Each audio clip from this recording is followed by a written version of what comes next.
श्री श्री 1008 के स्वामी संत श्रोमणी सतगुरु रामपाल जी भगवान की जय हो। सत साई पवन भाई भैया, कुछ सपने को लेकर आपसे कुछ बातें शेयर करना चाहती हूँ। परमात्मा ने प्रेरणा की है दासी को। दासी ने संकल्प नाम दीक्षा ले रखी है भैया।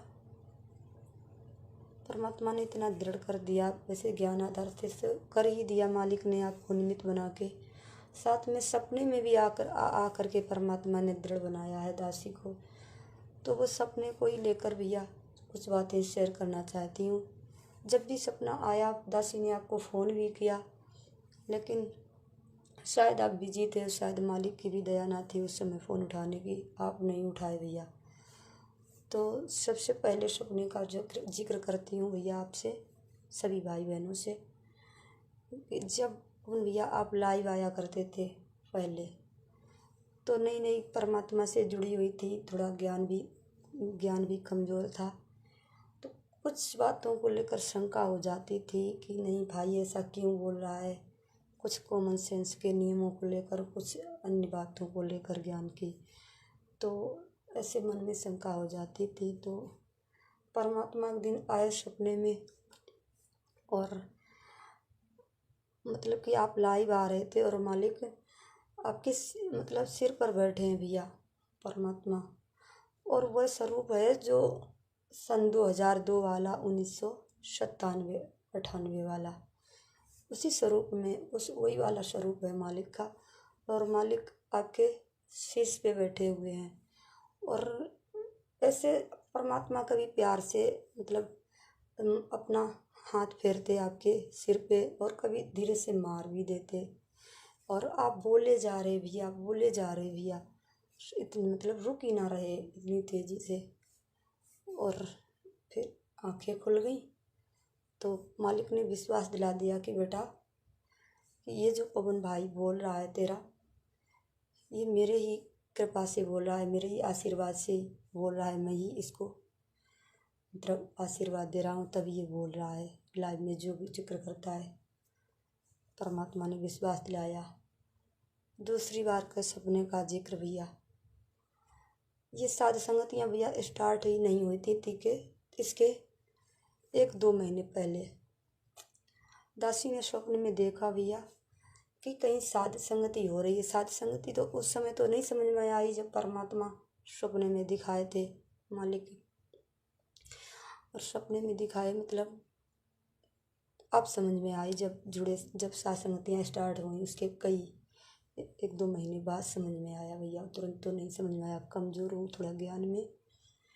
तो परमात्मा ने मतलब आप हो और कुछ भाई बहन हमारे थोड़े से ही बैठे हुए हैं, और जिस तरह और परमात्मा बैठे हुए हैं कुर्सी पर, और आप खड़े हो और माइक में बोल रहे हो, भाई बहनों को समझा रहे हो आप। और रेस्टोरेंट का ये सारा सामान सोशल मीडिया वाला रखा हुआ है वहीं पर साध संगति में ही। और इतना देखा तो मेरे दासी के मन में तो आया स्वप्न में ही कि मालिक ये सब क्या है, गुरुजी बैठे हुए हैं और पवन भैया बोल रहे हैं, ऐसा क्यों है, परमात्मा क्यों चुप बैठे हुए हैं, पवन भैया सारी बातें समझा रहे हैं भाई बहनों को, हम सब मतलब। तो ऐसा दिन जब आंखें खुली फिर भी दिन में भी चलता रहा यही सारी बातें कि परमात्मा चुप बैठे थे, ये सब क्या सपना देखा। तब भी भैया दासी ने आपको फ़ोन किया, आप नहीं उठाए। मैसेज भी किया, मैसेज तो नहीं किया, फ़ोन ही किया भैया, नहीं उठाए आप। चलो वो भी निकल गई, मैंने कहा होगी कुछ परमात्मा की रजा, मालिक जाने। फिर जब भैया ये स्टार्ट हुई साध संगतियाँ, जब साध संगतियाँ स्टार्ट हुई तो परमात्मा ने तो आपको ही सेवा दे रखी है बोलने की, भाई बहनों को समझाने की, आप समझाते हो। और फिर परमात्मा का वो सत्संग सुनाए आप कि जहाँ मेरी महिमा होती है वहाँ मैं गगन करंत, जहाँ वो तो नंगर अमान है जहाँ मेरे प्यारे संत। जहाँ मेरी महिमा होती मतलब मैं पहुँच जाता हूँ। तो शायद परमात्मा ने वो साथ संगति वाला ही मालिक ने दिखाया था सपना। तो पवन भैया जब भी साथ संगतियाँ जहाँ भी होती हैं परमात्मा पर विराजमान होते हैं, मालिक बैठे रहते हैं, सभी को देखते रहते हैं। मालिक ने पहले ही सपने में दिखा दिया मेरे को। तब मेरे को समझ में आया कि ये हाँ परमात्मा ने साथ संगति के लिए संकेत किया था। उसके बाद तीसरी बार का सपना भैया, तीसरी बात का ये सपना भैया, जब आपने वो एक पोस्टर बताया था पीला वाला, परमात्मा की ज्ञान प्रचार वाली सेवा के लिए, जो मतलब पीला वाला सा बनाया था परमात्मा की ज्ञान प्रचार की सेवा के लिए।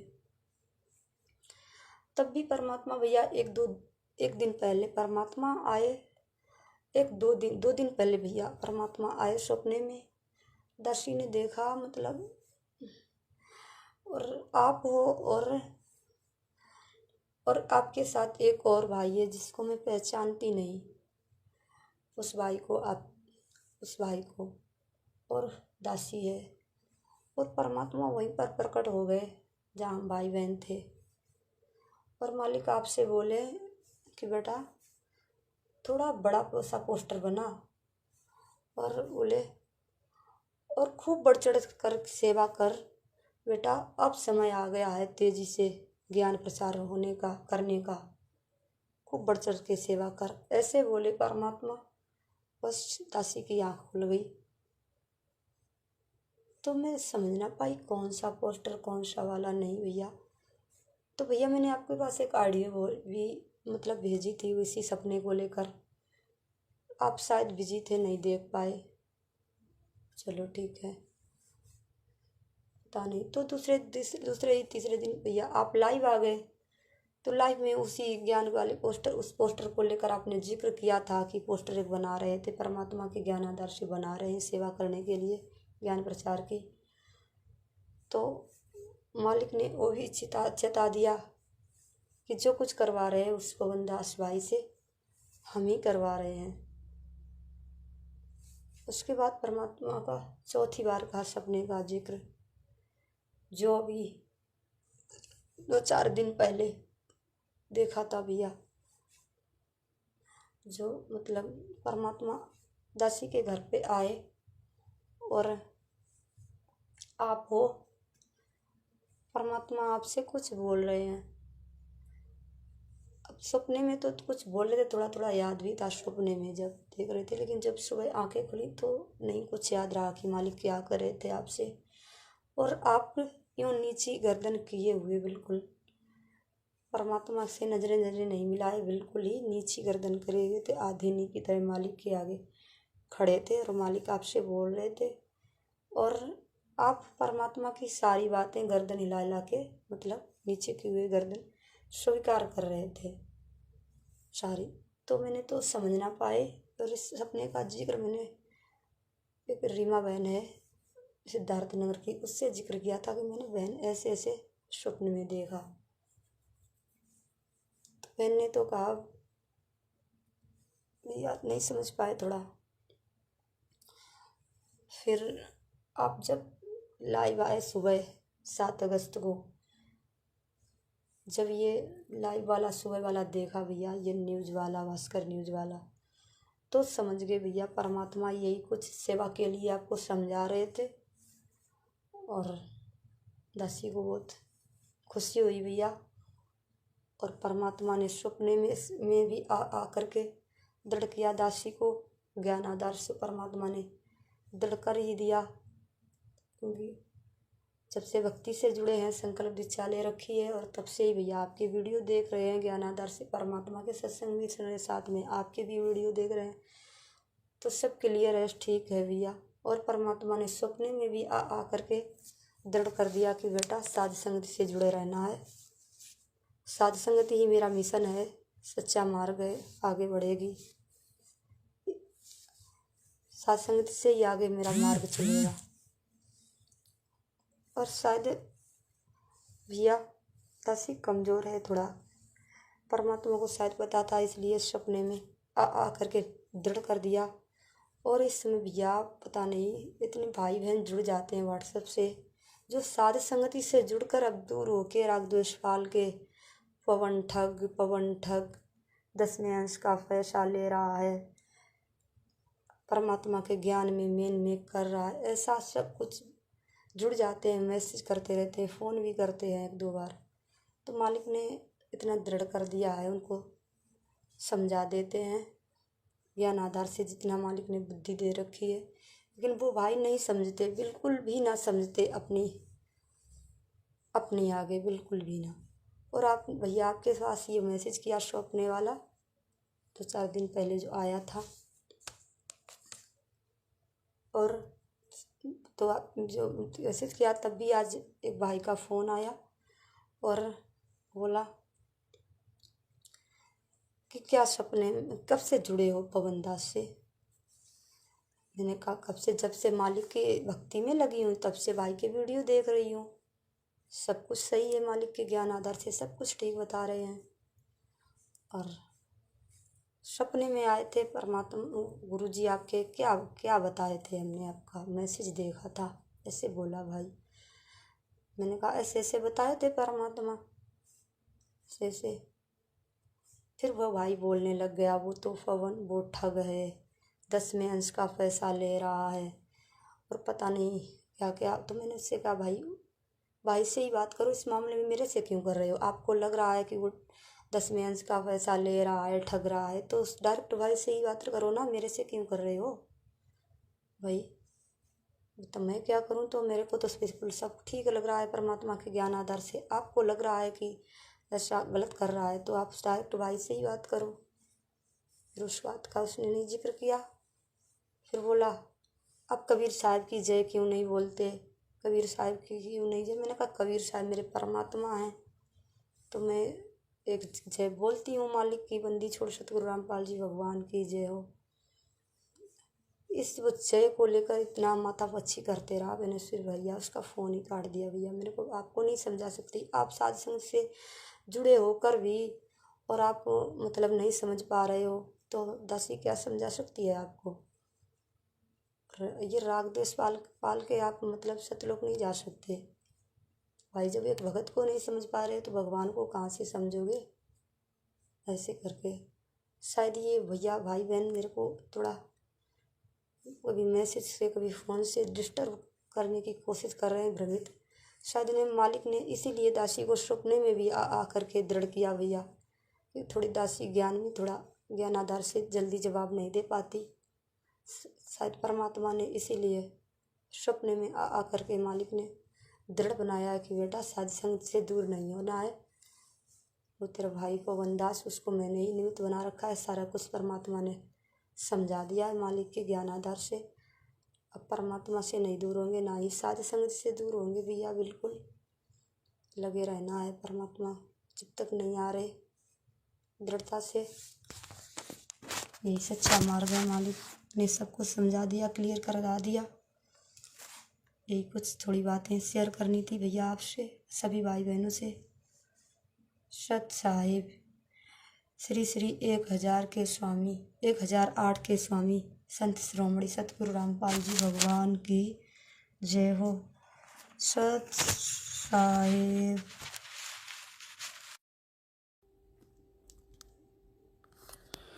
बंदी छोड़ सतगुरु रामपाल जी परमेश्वर जी की जय हो। परमपिता परमेश्वर जी की सभी प्यारी आत्माओं को मुझ पवन दास का सत सत प्रणाम। बहन जी, परमात्मा की एक वाणी है कि मैं रोवत हूँ सृष्टि को, सृष्टि रोवत मोहे, गरीब दास इस वियोग को समझ न सकता कोई। जब समय रहता है उस समय जीवात्माएं नहीं जागती हैं, वाद विवाद करती हैं, फालतू का तर्क वितर्क करती हैं, मीन मेख निकालती हैं, मन में दोष पैदा कर लेती हैं काल प्रेरणा से। और जब वे महापुरुष यहाँ से चले जाते हैं उसके बाद उन्हें पूर्ण परमात्मा का दर्जा दे के, उनके नाम के आगे सैकड़ों उपाधियाँ लगा के, उनकी मंडी बना के, मंदिर बना के चढ़ावे चढ़ाती हैं, मन्नतें मांगती हैं, फिर क्या मिलेगा? कुछ नहीं। पिछले 27 वर्षों से यही स्थिति परम पूज्य सतगुरु रामपाल जी भगवान के साथ हो रही है। भगवान आके और हमें समझा रहा है, हमारे भले की कह रहा है, आत्म कल्याण का मार्ग दिखा रहा है। और हम नीच क्या कर रहे हैं उनके साथ में? जगत का तो दोष ही क्या है, बेचारों को ज्ञान नहीं है, वो तो कुछ भी कर सकते हैं। 10-10 साल से गुरुजी से सारनाम तक लेके लोग बरवाला कांड के बाद उनसे दूर हो गए, दूसरे पंथों में जाके उनके विषय में उल्टा सीधा बोलते हैं, भला बुरा कहते हैं। तो बहन, ये तो इस काल भगवान की प्रकृति का नियम है। गंदा लोक है, यहाँ आप किसी के भले की बात करो तो वो आपसे नाराज़ हो जाएगा। परमात्मा कहते हैं ना, गधे की आंख में घी डालो तो वो सोचेगा मेरी आंख फूट रहा है। तो वो स्थिति है यहाँ पे। इस काल के लोक में यदि आप किसी का भला सोचोगे तो वो सोचेगा कहीं न कहीं इसका कोई स्वार्थ है, वरना बिना स्वार्थ के कौन भला ऐसा करता है। जबकि उन्हें पता नहीं कि परमेश्वर के मार्ग में जो परमार्थ के कार्य होते हैं उन निस्वार्थ भाव से किए जाते हैं। साधु संत भक्तों का कोई स्वार्थ नहीं होता है, जो वास्तव में साधु संत और भगत होते हैं। तो ये तो कोई बड़ी बात नहीं है बहन जी। दूसरी बात, परमात्मा सब कुछ करने में समर्थ है। परमेश्वर सतगुरु रामपाल जी भगवान को हम जैसे 2 कोटि के जीवों की कोई आवश्यकता नहीं है अपने मिशन के लिए, अपने कार्यों को आगे पहुंचाने के लिए। लेकिन परमेश्वर हमसे भक्ति करवाते हैं हमें यहाँ से निकालने के लिए। तो जाहिर सी बात है, ये छोटी मोटी सेवा परमेश्वर दे के आशीर्वाद उन्हीं का रहता है, शक्ति उन्हीं की काम करती है। बस हमें एक यंत्र की तरह आगे खड़ा करके और हमारे थोड़े बहुत अच्छे शुभ कर्म परमात्मा इस बहाने बनाते हैं। लेकिन इस बात को मूर्ख लोग नहीं समझेंगे। क्या 650 साल पहले वो परमात्मा खुद वेदों के मंत्र उन पंडितों को तोताद्री शहर में जो भंडारा था, क्या नहीं सुना सकते थे? जिस भंडारे में शर्त रखी गई थी कि जो व्यक्ति वेदों के 5 मंत्र पढ़ के सुना देगा उसको ब्राह्मणों के भंडारे में भोजन करने दिया जाएगा, अन्यथा बाहर जो शूद्रों का भंडारा है वहाँ जाके भोजन भंडारा करो। क्योंकि वो नहीं चाहते थे कि कबीर जी, वो समझते थे कि ये जुलाहा जाति से है और ये पंडितों के साथ भोजन करेगा, हमें अच्छा नहीं लगेगा। इसलिए उन्होंने कबीर जी को उस समय साइड में करने के लिए एक ये कंडीशन रखी थी। लेकिन उस समय परमात्मा ने एक भैंसाराम की तरफ इशारा किया और उनको आशीर्वाद दिया, और भैंसे ने संस्कृत में वेदों के श्लोक पढ़े और हिंदी में अनुवाद करके उन पंडितों को सुनाया। क्या बहन जी वो परमात्मा स्वयं वो श्लोक नहीं सुना सकता था क्या? तो ठीक इसी प्रकार सतगुरु रामपाल जी भगवान वर्तमान में भी सब कुछ करने में समर्थ हैं। ये वही परमात्मा है। लेकिन हम जैसे नीचों के थोड़े बहुत शुभ कर्म बनाने के लिए परमात्मा यंत्र की भांति यूज करते हैं। और बहन जी, राग द्वेष ईर्ष्या रखने वालों की कमी ना तो देखो सतयुग में होती है, ना त्रेता में, ना द्वापर में, ना 650 साल पहले थी, ना आज है। जब भगवान के लोग नहीं हो सके, भगवान आके 27 साल से आत्म कल्याण का मार्ग दिखा रहा है, और जब उसमें लोग मीन मेख निकाल सकते हैं तो बहन आप और हम 2 कोटि के जीव हैं, हमारी बातों में तो लाखों लोग मीन मेख निकाल दें, कोई बड़ी बात नहीं है। लेकिन गुरुजी ने साथ में ये भी बता रखा है बेटा कि सर दल दोनों दीन का, मन में दोष न धार, सतगुरु का तो कोई एक है, यो काल का सब संसार। कि बेटा जो मेरे भगत मेरे नहीं हो पाए तो तेरे भगत भाई तेरे कहाँ से हो जाएंगे? ठीक है, जो अधिकारी हंस हैं वो तो कहीं नहीं जाएंगे, वो तो ज्ञान आधार से नीर खीर का निबेरा करेंगे। और जो बकवादी होते हैं ना, जो गुरुजी के शरण में आने के बाद भी नहीं सुधरते हैं, वो बकवादी इंसान होते हैं, वो काल प्रेरित होते हैं, वो अपनी खोटी हरकतों से बाज नहीं आते हैं। तो गुरुदेव ने कहा कि बेटा ऐसे लोगों को देख के नहीं चलना है, जो अच्छी आत्मा है, जो ज्ञान को आधार बना के नीर खीर का निबेरा करती हैं, सोच समझ के आगे चलती हैं, सतगुरु से डर के रहती हैं, ऐसी आत्माओं तक ये संदेश पहुंचने चाहिए। उन आत्माओं के विश्वास को परमात्मा ने दृढ़ करना है, और ऐसे भाई बहनों के लिए ही परमात्मा ने दास की सेवा लगा रखी है। और एक समय बहन जी आश्रम में गुरुजी ने कहा कि दास सत्संग कर रहा था, तो सामने, क्योंकि शुरू का समय था, इतनी भीड़ नहीं हुआ करती थी, क्रोथाश्रम की बात बताई गुरुजी ने, 200-400 भगत भाई बहन बैठ के सत्संग सुन रहे थे परमात्मा का। तो सत्संग के बाद में एक बुढ़िया थी जो राधा स्वामी पंथ से थी। तो जब आशीर्वाद के लिए लाइनों में लगते हैं तो गुरुदेव ने कहा कि हाँ, उस बुढ़िया ने कहा कि बाबा एक बात बताऊँ आपको। बोले हाँ। क्योंकि ज्ञान इतना था नहीं, जो बड़े बूढ़े होते थे वो अपने से छोटी उम्र वालों को छोटा ही समझते थे, उन्हें क्या पता कि ये परमात्मा बैठे हैं। बोले भाई जब तू सत्संग करने लगता है ना, तो मैंने देखा ऊपर से तेरे ऊपर एक सफ़ेद दाढ़ी मूछ वाला आदमी आया और तेरे अंदर समा गया, और जैसे ही तूने सत्संग ख़त्म किया तो वो दाढ़ी मूछ वाली जो वो पावर थी, जो वो शक्ति थी, वो निकल के बाहर चली गई। यानी परमात्मा ने जीव की जैसी धारणा होती है, जीव ने जिस रूप में परमात्मा को मान रखा होता है, उसी रूप आधार से परमात्मा उस जीव का भ्रम निवारण करता है। जैसे कोई विष्णु का पुजारी है, कोई शंकर का पुजारी है, तो परमात्मा ही लाभ देता है सबको, साधकों को। लेकिन जिसकी आस्था जिसमें होती है, उसी इष्ट या गुरु रूप में परमात्मा उसको दर्श करवाता है, उसको आभास करवाता है। तो बुढ़िया की आस्था यही थी कि दाढ़ी मूछ वाला ही भगवान है, तो परमात्मा ने वही दृश्य बुढ़िया को जो है वो दिखा दिया। तो फिर गुरुजी ने कहा कि बुढ़िया अब के विचार है, अब तो नाम ले ले। बोलो ना ना ना, नाम तो मैंने ले रखा है। तो इस प्रकार, तो ठीक इसी प्रकार बहन जी, आज आपको परमात्मा ने सौपन में जो दिखाया कि ये 2 कोड़ी का तुच्छ प्राणी पवनदास जब लाइव बैठता है या कोई संदेशा भाई बहनों तक पहुंचाने की सेवा करता है, तो स्वयं सतगुरु रामपाल जी भगवान आके सिर पे बैठ जाते हैं, अपना आशीर्वाद देते हैं, अपनी पावर लगातार देते हैं बहन जी। बिना सतगुरुदेव जी के पावर के ये कुत्ता 2 सेकंड भी नहीं भोग सकता बहन जी। 2 सेकंड क्या होती है, मुझे मेरी औकात का पता है। मैं बहन जी त्रेता युग वाले नल नीर की तरह मान बढ़ाई या अहंकार में आके अपना बेड़ा गर्क नहीं करवा सकता। ये ज्ञान भगवान ने पहले इसीलिए दिया है, उसके बाद में दास को खड़ा किया है। सारी वीक पॉइंट बता के, सारे कमज़ोर पॉइंट बता के परमात्मा ने दास को निमित्त बनाया है कि यंत्र की भांति। तो दास बहन जी वो नल नील वाली गलती नहीं कर सकता, क्योंकि मुझे मेरी औकात का पता है कि मेरे पीछे किसका सपोर्ट है, कौन मेरे सिर पे बैठा है। मुझे इस बात का आभास है बहन जी। देखो, जब किसी आदमी को बुखार होता है ना, तो उसको खुद को आभास होता है शरीर की पीड़ा से। दूसरा आदमी आभास नहीं कर सकता कि इसको बुखार है, क्योंकि बुखार में कोई फोड़े तो निकलते नहीं, अंदर की पीड़ा होती है, शरीर टूटता है। तो जिसको बुखार होता है ना, उसी को मालूम पड़ता है इस बात का। तो बहुत सारी बातें हैं बहन जी करने को तो, लेकिन जो समझ जाए उसका भला, ना समझे वो समय आने पे परिणाम भुगतेगा बहन जी। और हमारी तो सेवा है, हम तो करते रहेंगे भाई परमात्मा के आशीर्वाद से। जब हमारे बाप ने संघर्ष करने से पीछे कदम नहीं हटाए, तो हम कौन होते हैं हटाने वाले, जब हमारा बाप साक्षात हमारे सिर पे बैठा हुआ। तो